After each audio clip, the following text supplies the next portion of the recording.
Ya, malam hari ini hadir 5 narasumber yang secara kebetulan duduk di sebelah kanan dan kiri saya. Saya tidak memisahkan sebenarnya, tetapi di sebelah kanan ada Bang Panel Barus. Bang Panel adalah Ketua Bapil Pres Projo. Selamat malam, Bang. Malam, Bang Astri. Ya, di sebelahnya Bang Panel ada Mas Fahri Hamzah. Saya sudah lama sekali tidak ketemu Mas Malam, Mas. Fahri. Sehat Ya, selalu. Bang Fahri adalah Wakil Ketua Umum Partai Gelora. Selamat datang di satu meja The Forum. Dan di sebelah kiri saya adalah para pemikir-pemikir yang kritis. Ada Mbak Bivitri Susanti, ahli hukum tata negara. Selamat malam, Mbak Bivitri. Kemudian ada Prof. Dr. Lely Aryani, pakar komunikasi politik dari UNAS. Selamat malam, Malam, Prof. Mas Tra.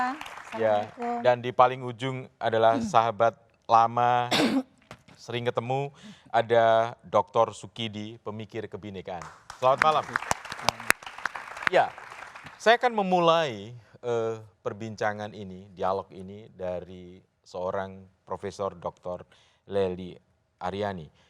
Menurut Prof. Lely, mengapa Prabowo tetap memilih Gibran ya? Secara dari sisi komunikasi politik, sementara kan begitu banyak suara yang minor. Bahkan dari orang-orang yang selama ini mendukung Pak Jokowi dengan tudingan bahwa putusan MK itu syarat dengan kepentingan yang kekeluargaan dan sebagainya. Gimana, Ya, Prof? dan begitu banyak juga bakal calon presiden lainnya yang potensial ya, Mas Tra, Betul, ya. betul. Karena Pak Prabowo itu berada dalam positioningnya dalam relasi patron klien dengan Pak Jokowi. Itu satu. Kalau kita membuka literatur tentang relasi patron klien yang pernah dipopulerkan oleh Scott dan Roniger, itu kan ada dua pola hubungan di dalamnya. Yang satu berdiri sebagai si patron, yang satu sebagai klien. Si patron itu punya kekuasaan, jabatan, wewenang, kedudukan, termasuk kasih sayang, gitu ya. Sedangkan si klien punya kesetiaan, meskipun kadang-kadang kesetiaannya dramaturgis, punya komitmen, janji, dan sebagainya. Apakah keduanya ketika salah satu saja dari keempat unsur masing-masing itu berhenti, maka berhenti pula di sana. Dan ingat, ketika Pak Prabowo maju sebagai calon presiden, bakal calon presiden, dinyatakan tagline-nya adalah keberlanjutan. Nah, keberlanjutan itu tidak berhenti pada program, tapi juga pada relasi yang dibangun bersama Pak Jokowi sebagai relasi patron klien tadi. Nah, intinya kekuatan itulah yang menyebabkan begitu banyak pilihan, bahkan dari partai-partai politik potensial, kader-kadernya juga potensial, bahkan ketua umum pun juga lewat gitu ya. Tokoh-tokoh yang punya komitmen tinggi, pengalaman dalam kekuasaan jabatan politik dan seterusnya, semuanya lewat. Semuanya lewat.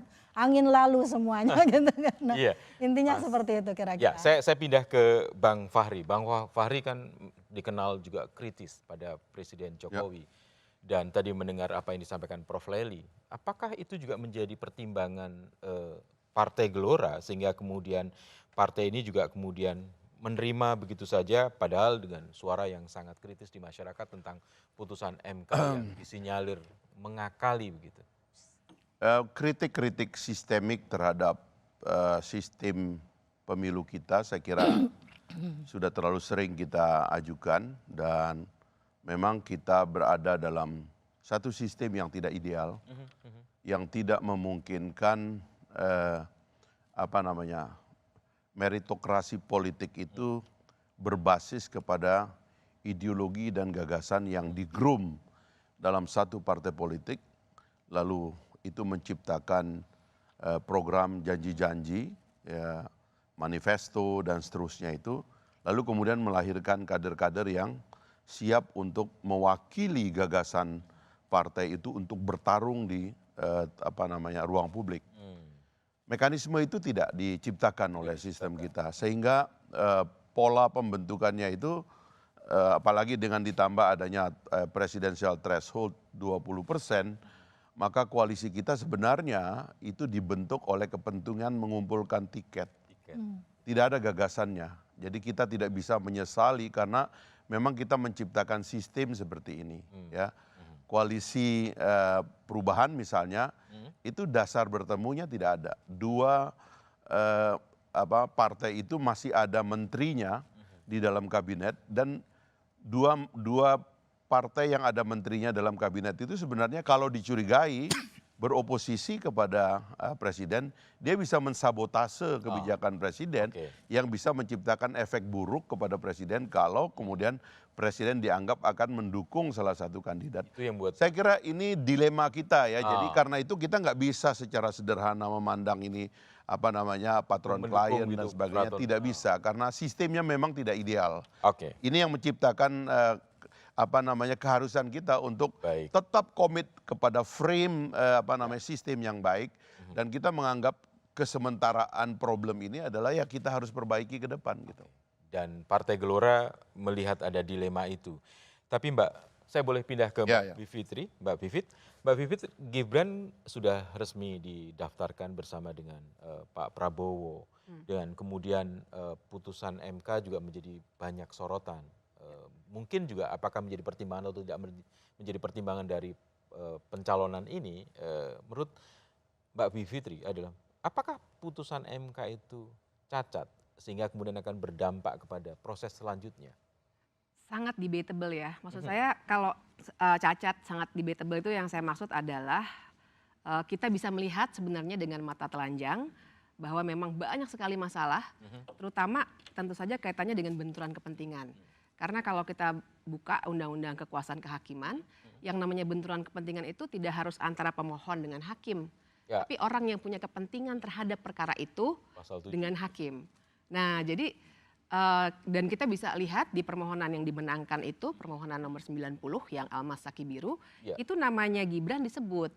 Karena Almas sebagai fansnya. Iya, katanya pengagumnya Gibran. Jadi itu aja sudah kelihatan. Dan memang biasanya Mahkamah Konstitusi itu lebih ketat kalau menilai legal standing orang untuk memohonkan sesuatu. Kadang-kadang orang yang tidak ada di DPR saja kalau menyoal undang-undang pemilu itu biasanya langsung tidak dapat diterima. Kok ini seorang yang pengagum Gibran saja bisa diterima? Kalau di putusan di gugatan permohonan itu tidak menyebut sebagai pengagumnya Gibran, mungkin nggak diterima kali ya? Atau sebaliknya? Nah kita belum tahu ya, katanya itu berandai-andai. Tapi Mas Ra boleh nggak sedikit nih? Soalnya saya tadi sangat terusik ketika mendengar dinasti itu masalah ini ya, apa namanya tuh patriotisme. Oh, yang tadi disebut. Saya mau sedikit saja, mungkin Mas Ra udah harus pindah lagi ya. Tapi sedikit saja, ada yang keliru tuh, agak malah mendasar menurut saya. Karena dinasti itu jangan disamakan dengan keluarga. Beda. Jadi dinasti politiknya itu satu, tapi yang kita masalahkan di sini adalah cara berpolitiknya yang jadi rusak.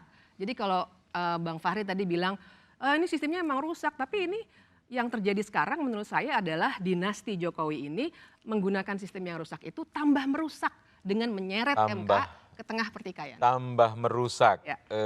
Itu pendapat Mbak Bivit sebagai ahli hukum tata negara. Bang Panel, apakah suara-suara ini tidak menjadi pertimbangan buat Projo ketika menentukan dukungan?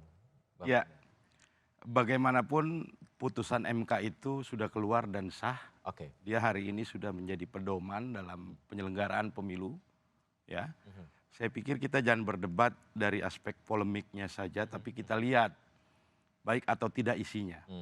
Lalu yang kedua, sebenarnya juga dampak dari putusan ini juga membuka jalan yang cukup luas bagi banyak kepala daerah. Saya hitung tidak kurang dari 21 kepala daerah yang bisa sebenarnya maju berkontestasi, gitu.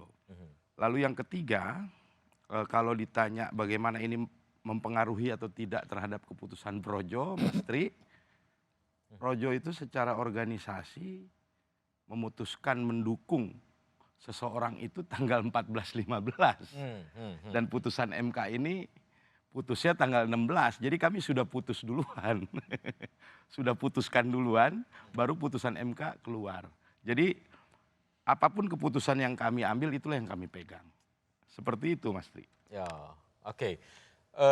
Saya ingin bertanya kepada Mas Sukidi sebagai pemikir kebangsaan, apakah putusan MK ini konflik kepentingannya sangat besar atau memang ini jalan baru demokrasi di Indonesia?